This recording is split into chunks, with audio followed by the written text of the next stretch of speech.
समता नागरी सहकारी पतसंस्था ही महाराष्ट्रातली एक अग्रगण्य पतसंस्था आहे। नुकत्याच 31 मार्च रोजी झालेल्या आर्थिक वर्षामध्ये समतानी तब्बल 2000 कोटी रुपयांचा व्यवसाय पूर्ण करून त्याची 40 वर्षांची परंपरा 31 तारखेला 31 मार्चला आपला आर्थिक पत्रके जाहीर करायची परंपरा ही समतेने जपलेली आहे। अशी ही समता पतसंस्था ही महाराष्ट्रातीलच नव्हे तर भारतातील एक चांगली पतसंस्था म्हणून तिने गेल्या 40 वर्षांमध्ये आपली ओळख निर्माण केलेली आहे। समताच्या 2000 कोटी रुपयांच्या व्यवसायामध्ये समताचे जे काही ठेवीदार आहेत त्या ठेवीदारांच्या समताने जो काही लिक्विडिटी बेस्ड प्रोटेक्शन फंड तयार केलेला आहे त्याच्या अंतर्गत प्रत्येक खातेदाराचे 60 लाख रुपयापर्यंतच्या ठेवी समतामध्ये सुरक्षित आहेत अशी व्यवस्था, एक आधुनिक व्यवस्था समताने निर्माण केलेली आहे। आधुनिक तंत्रज्ञानाचा वापर हा समतामध्ये नेहमीच होत असतो आणि या सगळ्या पॉईंट्सवर समता आज एक चांगली प्रगतीपथावर असलेली संस्था आहे। गेल्या 1-2 दिवसापासून समताच्या बाबतीमध्ये काही बातम्या या आपल्या प्रसारमाध्यमांमध्ये प्रसारित झाल्यात। या बातम्यांच्या बाबतीमध्ये खुलासा देण्याकरता खरं तर आम्ही आज ही प्रेस कॉन्फरन्स घेत आहोत। सध्या महाराष्ट्रात तर भारतामध्ये चर्चेत असलेला विषय हा कॅप्टन खरातचा। या कॅप्टन खरातच्या बाबतीमध्ये गेल्या 31 मार्च रोजी म्हणजे अगदी 3 दिवसापूर्वीच शिर्डी पोलीस ठाण्यामधून समताला एक पत्र प्राप्त झालं आणि त्या पत्रामध्ये समतामध्ये असलेल्या काही खातेदारांची माहिती ही पोलिसांनी मागवली होती आणि अगदी ज्या खातेदारांची त्या पत्रात ज्या खातेदारांची नावं होती त्या खातेदारांची माहिती ही समतानी ताबडतोब अगदी पुढच्या 2 तासामध्ये ती सर्व माहिती समताच्या माध्यमातून पोलिसांना आम्ही सबमिट केलेली आहे। आणि ते खात्यांची माहिती देत असताना आम्हाला लक्षात आलं, आम्हाला समजलं की समतामध्ये कॅप्टन अशोक खरात यांचं सुद्धा खातं समतामध्ये होतं। समताचा व्यवहार हा 40 वर्षात खूप मोठा झालेला आहे। जवळजवळ 1 ते सव्वा लाख सभासद हे समता पतसंस्थेचे आहेत। त्यामुळे या 1 ते सव्वा लाख ग्राहकांमधून कोण आपला ग्राहक आहे, कसा ग्राहक आहे याची माहिती निश्चित प्रत्येक माणसाची ठेवणं ही पदाधिकाऱ्यांना हेड ऑफिसला शक्य नसतं। त्यामुळे आम्हालाही तेव्हाच कळालं की अशोक खरात यांचे खाते समतामध्ये आहेत। पण ती खाते ओपन करताना जी काय खात्यांची माहिती आम्हाला पोलिसांनी मागवली होती, जी खाती आमच्याकडे आहेत, जी काय 1,10,000 खाती समतामध्ये आहेत, या सर्व खात्यांची KYC ही पतसंस्थांच्या जो सहकार खात्याची नियमावली आहे, जे आमचे उपविधी आहेत त्या उपविधीप्रमाणे पूर्ण KYC नॉर्मची पूर्तता ही समताने केलेली आहेत। म्हणजे मी पर्टिक्युलर अशोक खरात किंवा त्यांचे जे काही नावं आम्हाला मागवले त्यांच्या बाबतीत बोलत नाहीत, मी प्रत्येक सभासदाच्या बाबतीमध्ये बोलतो की प्रत्येक खात्याची KYC ही समतामध्ये पूर्ण करून घेतल्याशिवाय समतामध्ये कुठलंही खातं ओपन करून घेतलं जात नाही। तशाच पद्धतीने या अशोक खरात असो किंवा इतर खातेदारांची माहिती जी आम्हाला पोलिसांनी मागवली होती त्या सर्व खातेदारांची KYC आम्ही नियमाप्रमाणे पूर्ण करून घेतलेली होती। त्यामुळे हे सर्व खाते नियमित समतामध्ये होते।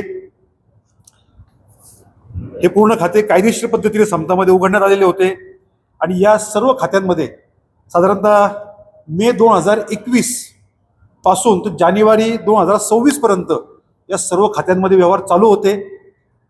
2021 साली आमच्याकडे ते खाते ओपन झाले, त्याच्यानंतर त्याच्यामध्ये बऱ्यापैकी ट्रान्झॅक्शन झाले।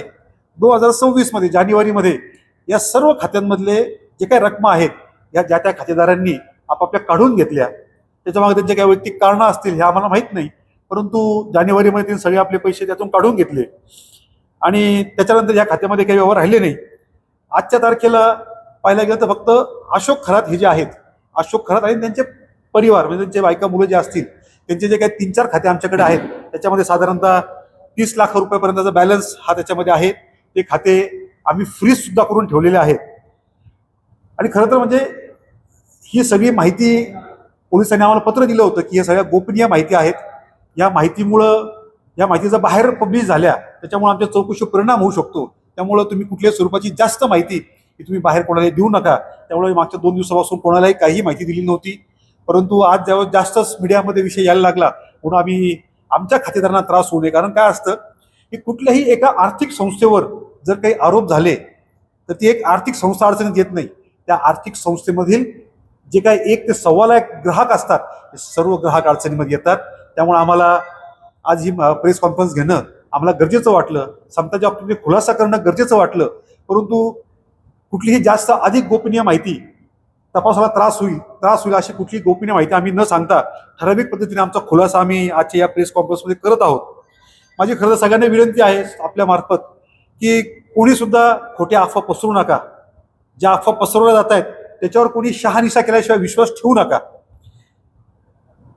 आणि माझं प्रसारमाध्यमांना म्हणणे आहे की कृपया आपण बातम्या द्या, निश्चित बातम्या द्या. तुमच्या बातम्यांमुळे पोलिसांच्या तपासाला सहकार्य सुद्धा होतं. परंतु बातम्या कृपया विपर्यास्त देऊ नका. काही बातम्यांमध्ये आम्हाला बघायला मिळालं, उल्लेख असा देण्यात आला की समतामध्ये बनावट खाते उघडण्यात आले. माझी आपल्या सगळ्यांना सांगणं की बनावट कुठलंही खातं समतामध्ये नाही. खात्यांची पूर्ण कायदेशीर पूर्तता केल्यानंतरच आम्ही समतामध्ये खाते ओपन केलेले आहेत. कायदेशीर पद्धतीने जे त्यात व्यवहार करता येतात त्याच पद्धतीनं समताने याच्यामध्ये पूर्ण व्यवहार केलेले आहेत. पुढे बातमी आली की एका दिवसात लाखो रुपयांचे व्यवहार झाले ना. त्याचं खातं उघडलं गेलं, बँकेचं खातं आहे, त्यात लाखो काही कोट्यवधीचे व्यवहार होऊ शकतात एका दिवसामध्ये. पण ते नियमित होतात का हा विषय महत्वाचा आहे. आणि समतामध्ये जे काही व्यवहार झालेले आहेत ते पूर्णपणे नियमित झालेले आहेत. काही ठिकाणी बातम्या आल्या की SITने चेअरमन साहेब आणि आमचे सरव्यवस्थापक यांची SITने चौकशी केली. कुठलीही चौकशी वगैरे केलेली नाही. आम्हाला पोलिसांकडून पत्र आलं आणि त्या पत्राच्या मागणीप्रमाणे जे काही कागदपत्र आवश्यक होते पोलिसांना ते सर्व कागदपत्रांची पूर्तता करून देण्यात आलेली आहेत. माझी या निमित्ताने आपल्या सर्वांना तीच विनंती आहे की समता पतसंस्थेने 40 वर्षामध्ये विश्वास आणि सुरक्षितता या ब्रीदवाक्यानुसार जे काही आतापर्यंत ग्राहकांचे व्यवहार केलेले आहेत, ठेवीदारांचे व्यवहार जपलेले आहेत, असेच व्यवहार इथून पुढे सुद्धा पारदर्शी पद्धतीपणे कायदेशीर प्रमाणे सहकार खात्याने घालून दिलेल्या उपविधीप्रमाणे सहकार खात्याच्या कायदेशीर बंधनाप्रमाणे समतामध्ये व्यवहार होतात. तसेच व्यवहार इथून पुढे सुद्धा होत राहतील. त्यामुळे कुणीही समताच्या बाबतीमध्ये शंका घ्यायचं कारण नाही. सर्वांनी असेच विश्वासपूर्ण व्यवहार समतामध्ये करावेत आणि समताला सहकार्य करावं. धन्यवाद. अशोक खरात यांचे वैयक्तिक कुटुंबियांचे खाते किती आहे आणि ते स्वतः वापरत असलेले खात्यांची संख्या किती आहे? मी अशी पूर्ण माहिती सगळी तुम्हाला सांगू शकत नाही. परंतु अशोक खरात सांगू शकत नाही म्हणजे पोलिसांनी आम्हाला काही बंधनं घातलेली आहेत म्हणून पूर्ण सांगू शकत नाही. परंतु अशोक खरात यांचे परिवाराच्या बाबतीत 4 खाते आमच्याकडं अजूनही आहेत आणि त्या खात्यांमध्ये साधारणतः 30-1 लाख रुपयांच्या आसपास बॅलन्स आता सुद्धा आहे. आमच्या माहितीप्रमाणे 57 लोकांचे 100 खाते तुमच्याकडे आहे आणि ते सगळे ऑपरेट हा एकटा अशोक खरात करतो. तर असा अधिकार आहे का की हरिती मोठीच्या खात्यावरचे पैसे कुठेतरी संदीप मुकाटे करताय? निश्चित नाही. असा कुठलाही व्यवहार होऊ शकत नाही. बँकिंग नॉर्म्स प्रमाणे जर करत असेल, ज्यावेळेस खातेदाराबरोबर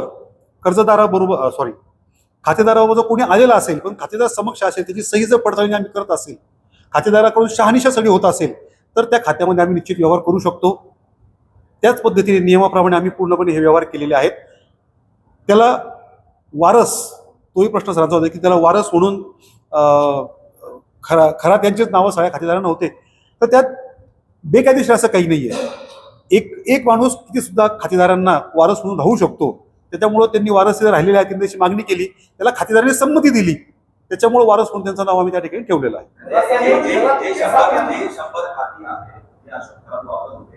त्या लोकांनी स्वतः येऊन केवायसी करून दिली होती का आणि त्यांनी दिलेली होती का?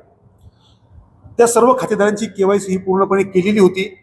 त्याच्यातले बरेचसे खाते जे आहेत ते 2021 मध्ये खाते ओपन झालेले आहेत. आणि आपल्याला माहिती असेल की 2021 मध्ये आपल्याकडे कोरोना होता. त्या कोरोना काळामध्ये हे सर्व खाते ओपन झालेले आहेत आणि त्यावेळेस सर्व ट्रान्झॅक्शन हे ऑनलाईन चालायचे, केवायसी सुद्धा ऑनलाईन चालायची. पण ती केवायसी आम्ही डिजिटली फेच करून घेतलेली आहे. ती केवायसी खरोखर आहे की नाही, ती त्याच माणसाची आहे का, त्यांचा व्हिडिओ केवायसी आम्ही करून घेतलेला आहे. अशा केवायसीच्या सर्व निकषांची पूर्तता आम्ही त्यावेळेस पूर्ण करून घेतलेली आहे. त्यामुळे कुठेही बनावट खाते आहे असा कुठेही प्रकार समतामध्ये नाही.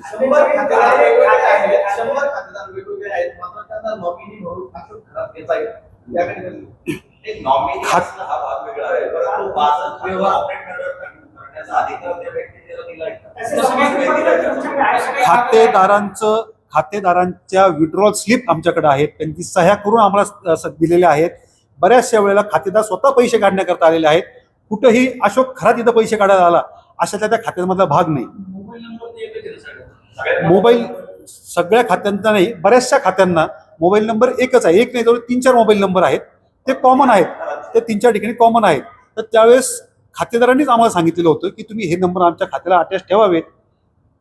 जसं आपण बघितलं असेल की बऱ्याचशा घरांमध्ये जे ग्रामीण भागामध्ये असतात, आधार कार्डला, वडिलांच्या आधार कार्डला मुलाचा मोबाईल नंबर असतो, कारण की त्या वडिलांना कळत नाही कसे व्यवहार करावेत. म्हणजे काय ते आधार कार्ड बोगस आहे का?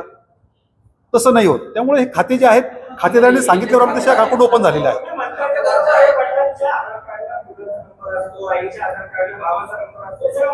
बरोबर. जी खाती अशोक घरात आहेत, हो. एवढी काही हे सगळे खातेदार हे त्याचे नातेवाईक आहेत का पंकज, ते तुम्ही चालू केलं तुमच्याकडे त्याचं? त्याला कायदेशीर दृष्ट्या कुठेही नातेवाईकाचेच नंबर असावेत असं कुठेही बंधन नाही. त्या खातेदारांनी आमच्याकडं अकाउंट ओपन करताना फॉर्म भरून दिलेला असतो. त्या फॉर्ममध्ये तो जो मोबाईल नंबर टाकतो तो आम्हाला सॉफ्टवेअरमध्ये घेणं अपेक्षित असतं आणि त्या फॉर्ममध्ये त्याची सही असते, मान्यता असते, त्याप्रमाणे आम्ही ते खात्याचे नंबर अकाउंटमध्ये घेतलेले आहेत. हो हो. आता ज्यावेळेस तुम्ही खातं ओपन करताय त्यावेळेस तुम्ही जर एक्स माणसाचा नंबर दिला, फॉर्ममध्ये जो नंबर आला तो नंबर आम्हाला टाकणं अपेक्षित असतं. असे किती लोक आहेत का? एक ना चार आपण समजू शकतो. मात्र आम्हाला जी माहिती मिळाली आहे त्यानुसार सगळ्याच खात्यांना एकच नाव आहे बाबा, हे असं बँकिंग क्षेत्रात तुम्ही हो. असं चालतं का? समतामध्ये जवळजवळ 1.25 लाख सभासद आहेत आणि या सर्व सभासदांची केवायसीची पूर्तता ही ऑडिटच्या मार्फत करण्यात येते. आमचे ऑडिटर जे आहेत ते प्रत्येक वेळेस ब्रँचमध्ये जातात, कुठं कुठं काय काय खाते ओपन झालेले आहेत याची माहिती ते घेतात, सर्व कागदपत्रांची तपासणी करतात. सहकार खात्याने जे निकष टाकून दिलेले आहेत त्या निकषांप्रमाणे जर खाते केवायसी बरोबर असेल तर ते खाते ओके आहेत म्हणून आम्ही ते ओपन केलं जातो. त्यामुळे नियमामध्ये हा विषय बसतो, त्यामुळे आम्ही ते कुठे त्याचा पूर्तता केलेली नाही. तुमच्या 57 खाते, 90 प्लस घराचे खाते, 100 खाते आणि तुमच्याला एकच ओटीपी नंबर दिला त्याने.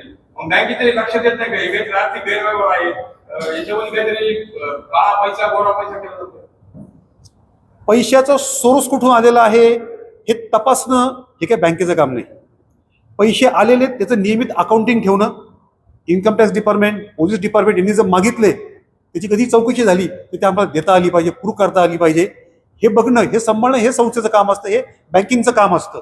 त्या पद्धतीने आम्ही पूर्णपणे कामकाज केलेलं आहे. याच्यामध्ये समोर काही लोक आले ते तक्रारी दाखल करतात की आम्ही परवानगी दिलेली होती खात्याला, माहितीच नाही आमच्या नावावर चालू आहे. तुम्ही तर म्हणता केवायसी केली आहे. त्यांची केवायसी केलेली आहे, त्यांची केवायसी फेच केलेली आहेत. आता काय होणार, बऱ्याचदा एखाद्यावर आरोप झाले की तो टाळणार. आता त्यांनाही माहिती आहे की ह्याच्यामुळे जर काही विषय ओपन झाला त्यांना आत्मत्रास होऊ शकतो. त्याच्यामुळे ते असे कदाचित चुकीचं माहिती देऊ शकतात, परंतु आमच्या रेकॉर्डला पूर्णपणे केवायसी आहेत, या डिजिटली आम्ही फेच केलेल्या आहेत, दोन्ही आहेत. ते 100 खातेदार आहेत ते आपल्या कार्यक्षेत्रातली आहेत की कार्यक्षेत्राच्या बाहेर ते देखील आहेत? समता पतसंस्थेचं कार्यक्षेत्र हे संपूर्ण महाराष्ट्र राज्य आहे. त्यामुळे महाराष्ट्र राज्यातले कुठलाही माणूस हा समताचा मध्ये व्यवहार करू शकतो. तुम्ही म्हणता की हे सगळे खाते 2021 कोरोना काळामध्ये ओपन केली गेली, तर सगळी नाही, काही खाते. त्या Yes, दरम्यान yes, yes. लॉकडाऊन असेल किंवा कोरोना काळ, मग जेव्हा खातं ओपन केलं तेव्हा ही लोक जी आहेत ती स्वतः फिजिकल हजर होती खातं ओपन केलं. हे सगळे खातेदार त्या ठिकाणी आलेले नव्हते. काहींचे आम्ही व्हिडिओवरून केवायसी करून क्लिअर केलं, कारण त्यावेळेस तसं सिस्टीम चालू होती. आता सुद्धा समता पतसंस्थेचं अत्याधुनिकरण जे पद्धत आहे त्यानुसार आम्हाला खातेदार हा समक्ष ओपन करण्याकरता आलाच पाहिजे संस्थेमध्ये, याची आवश्यकता नाही. आपण कुठल्याही प्रायव्हेट बँकेमध्ये जरी गेलात तरी आता खातं ओपन करण्याकरता आपल्याला समक्ष बँकेत जावं लागत नाही. आपण ऑनलाईन पद्धतीने खातं ओपन करून घेऊ शकतो, subject to condition KYC clear असेल तर. मात्र केवायसीला जर माझं नाव आहे, मला अकाउंटला मला तुमच्याकडे खाते खोलायचं आहे, पण माझा आधार कार्डला माझा वैयक्तिक नंबर लिंक आहे, पण अशोक खराबचा जो नंबर आहे तो एक देखील केवायसी साठी पूर्ण होऊ शकतो. त्याच्यामध्ये 2 नंबर असतील, त्याच्यावर ओटीपी जातो तो नंबर आणि प्लस हा एक नंबर असा असेल तर ते पण होऊ शकतं. किंवा तुम्ही केवायसी करा दुसरा नंबर पण देऊ शकता. केवायसीचे परत 2 प्रकार. काही काहींच्या मोबाईल नंबरला केवायसी कनेक्ट नव्हता सुरुवातीला, आता कंपल्सरी झाले. जेव्हापासून जनधन आधार योजना वगैरे सुरू झाली तेव्हापासून कंपल्सरी झालेले आहेत. सुरुवातीला मोबाईल नंबर कनेक्ट नव्हते आधारला, त्यावेळेस आपण आधार जे आहे ते आपण फेच करून व्हेरीफाय करायचो किंवा सेल्फ अटेस्टेड करून आपण आधार कार्ड घ्यायचो. तर तुम्ही म्हणता की लाखो सभासद आहेत, मात्र एकच व्यक्ती या 2-3 वर्षाच्या काळामध्ये या सगळ्या अकाउंटवरनं 60 कोटीपेक्षा जास्तचा व्यवहार करतो. पतसंस्थेला शंका आली की हे सगळं काय होतं? सर, हे 60 कोटीचा विषय नाही. समता पतसंस्थेमध्ये प्रत्येक वर्षी हजारो कोटी रुपयांचे व्यवहार होतात. त्यामुळे त्यातला 60 कोटी हा विषय जो आहे तो समताच्या हिशोबाने काय फार मोठ्या अशातला भाग नाही. ट्रान्झॅक्शन नियमित होत आहेत का हे आम्ही चेक करत असतो. आमच्याकडे सेपरेट ऑडिट कंट्रोल रूम आहे. त्याच्यामध्ये कुठेही जर अनियमित ट्रान्झॅक्शन झालं आमच्याकडे लगेच ते मार्क सेन्सर होतात. त्यामुळं कुठेही अनियमित ट्रान्झॅक्शन या सगळ्या प्रोसेसमध्ये कुठेही झाले नाही. सगळे ट्रान्झॅक्शन नियमित पद्धतीने झालेले आहेत.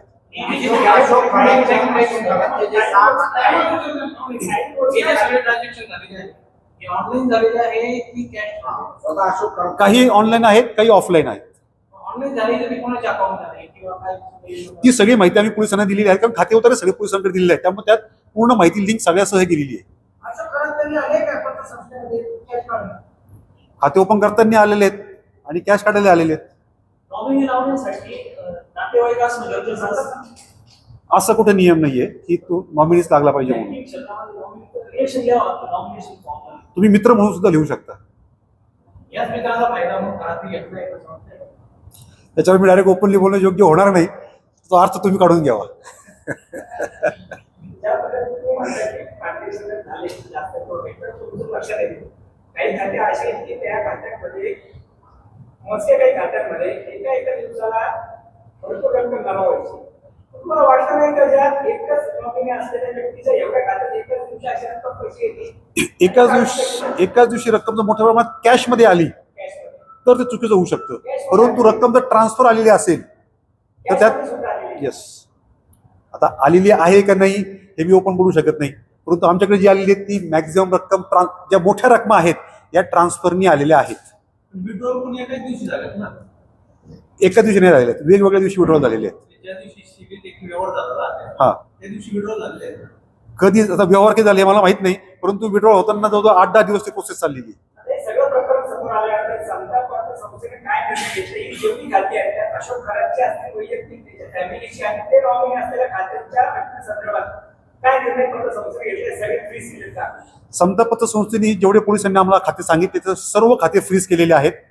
आणि मी तुम्हाला सुरुवातीला सांगितलं की त्या जे काही अशोक खरात परिवार सोडून जे इतर खाते आहेत त्या फार मोठा बॅलन्स आहे अशातला भाग नाही. खरात फॅमिलीमध्ये जे काही आहेत साधारण 30-35 लाखाचे अमाऊंट आहेत आणि ते सर्वच खाते आम्ही फ्रीज केलेले आहेत. त्यात कुठेही ट्रान्झॅक्शन इथून पुढे होऊ शकत नाही. राज्य माहित आयोगाच्या अध्यक्ष रुपाली चाकणकरांचं देखील खाता आहे, त्यांच्या परिवारातून देखील नागरिकांचा खाता असल्याची माहिती तुम्हाला खरं आहे का? ते मला गोपनीयतेमुळे बोलता येणार नाही. त्याची माहिती तुम्हाला पोलीस व्यवस्थित देऊ शकते. आम्ही पोलिसांना सगळे कागदपत्र सबमिट केलेले आहेत. 80 लाख रुपये बाकी आहेत त्याला खात्यावर. सध्याची रक्कम 78 लाखाच्या आसपास या सगळ्या खात्यात भरू शिल्लक आहे पत्र संस्थेकडे. ती सगळी फ्रीज केली आहे का? सर्व खाती फ्रीज केलेली आहेत. पूर्ण खाते फ्रीज केले आहेत. त्यात पोलिसांच्या परवानगीशिवाय काहीही व्यवहार होऊ शकत नाही. ओके, धन्यवाद. सातपुते असताना फ्रीज करायचं. ते गेले ते बरं झालं. माझा त्रास कमी झाला. टर्नओव्हर सांगितलं तुम्ही एवढं 4-5 वर्ष किती टर्नओव्हर झालं? त्या खात्यांमध्ये आपलं ते डायरेक्ट पूर्ण एवढं पूर्ण नाही सांगता येणार आकडे, काढून चुकीचे होतील ते. नाही, ते मला आम्ही चुकीचं सांगितलं, तुम्ही म्हणलं होतं असं. म्हणणार ना 100%. आता मला उद्या पोलिसांनी सांगितलं तुम्ही कसं काय डिक्लेअर केलं. नमस्कार. श्री साईबाबांच्या पावनभूमीत तुमचे हक्काचे आणि सुरक्षित घर घेण्याची सुवर्ण संधी चालून आली आहे. आम्ही घेऊन आलो आहोत साई आनंद पार्क. येथे आहे श्री साई कृपेची आणि आनंदाची आत्मानुभूती. 5 एकरमध्ये 100% लीगल सर्व सोयींनी युक्त रहिवासी प्लॉट्स, रस्ते, स्ट्रीट लाईट्स, श्री महादेवाचं मंदिर, निसर्गरम्य हिरवाईनं नटलेला परिसर, सगळं काही तयार. अंतर्गत प्रशस्त रस्ते आणि प्रस्तावित 12 मीटर आणि 15 मीटर DP रोड लगत विकसित प्लॉट्स. आणि हो, आपले श्री साई मंदिर, शाळा, मार्केट सर्व काही फक्त 5 मिनिटांच्या अंतरावर. सुरक्षित गुंतवणूक, तज्ज्ञ वकिलांमार्फत खरेदी विक्री आणि वास्तुशास्त्रानुसार प्लॉट्स. सुरक्षित, शांत आणि सुसंस्कृत वातावरणात एअरपोर्ट रोड लगत शिर्डी हद्दीमध्ये श्री साईबाबा मंदिरापासून अगदी काही मिनिटांवर.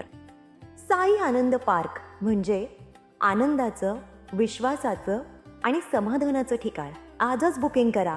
मर्यादित प्लॉट्स उपलब्ध. कारण साई आनंद पार्क म्हणजे साई आनंदाची अनुभूती.